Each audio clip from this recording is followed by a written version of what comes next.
It is my honor to welcome distinguished participants to this conference on Ahmed Masoud and the future of Afghanistan. Thank you to the conference participants of Gonville and Keyes College, Cambridge. On behalf of the organizers of the conference and on behalf of the Masoud Foundation, I would like to thank you for your commitment and your support during this very difficult time for Afghanistan. 3 years ago, my colleagues and I spoke about the importance of holding a conference on the life and legacy of Ahmed Shah Massoud at Cambridge. Since then, many have contributed to making this a reality, and I would like to sincerely express my gratitude to them. We have invited leading academics, journalists, politicians, and former military personnel who have devoted their work to Afghanistan, and we are grateful for their involvement. Today, I would like to reflect on the past to help us situate the current crisis that continues to unfold in Afghanistan. My hope is that some of the lessons of history can help us formulate a better and clearer vision for a peaceful future. If we take the emergence of modern Afghanistan as a starting point, what comes to light is a process of state formation that proved to be costly. As a buffer state between British India and Tsarist Russia, Afghanistan became important for imperial interests. This model of nation formation dictated a highly centralized political and administrative system. We believe that this long-standing model is not constructive to a country that is home to diverse communities, each of which is rich in its own history, languages, and cultural heritage. History has proven that nation-state formation that has sought to construct a homogeneous and singular character for entire population of people is impractical. Since the early 1900s, when this system was institutionalized, Afghanistan experienced several breakdowns of the state system, the most salient of which we see from the events of this last month. These breakdowns come at a great cost to the people of the country.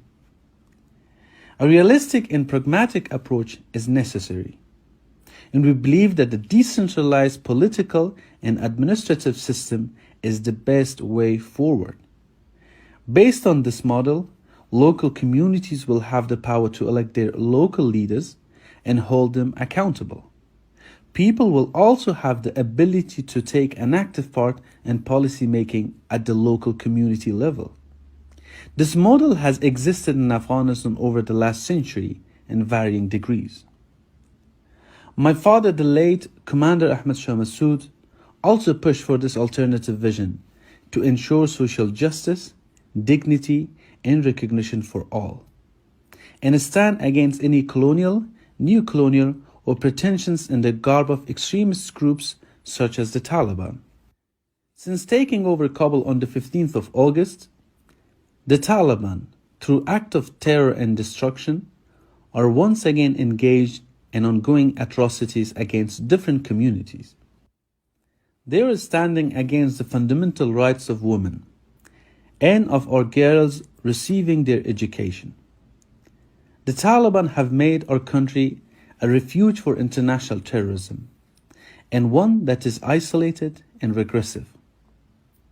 Alongside the men and women of Afghanistan, we stand firmly against the Taliban's foreign ideology. We have seen women leading the opposition on the ground in standing up for their rights. We want an Afghanistan that is inclusive, one that preserves and promotes the rights of women, one that is not isolated but connected, a country that has productive relationship with the region and with the world. We have formed the National Resistance Front to continue the path of our forefathers and realize the aspiration of the people of Afghanistan. The goal of our resistance is the liberation of our land and the preservation of our rights and safeguarding our heritage and culture. Honoring the legacy and lessons of my father, There is indeed no cause more noble than fighting for justice, for truth, for freedom. Freedom from oppression and freedom from those who impose their rule and occupy our land. Through the series of conferences inaugurated today on the life and legacy of Ahmed Shah Massoud, we can be better informed in ways we can formulate a vision for an alternative future, where the will of the people will serve as its foundation. Let us use our time today to discuss and plan the important work for tomorrow and every day after, until we arrive at our ultimate goal, which is a free and prosperous Afghanistan. Thank you.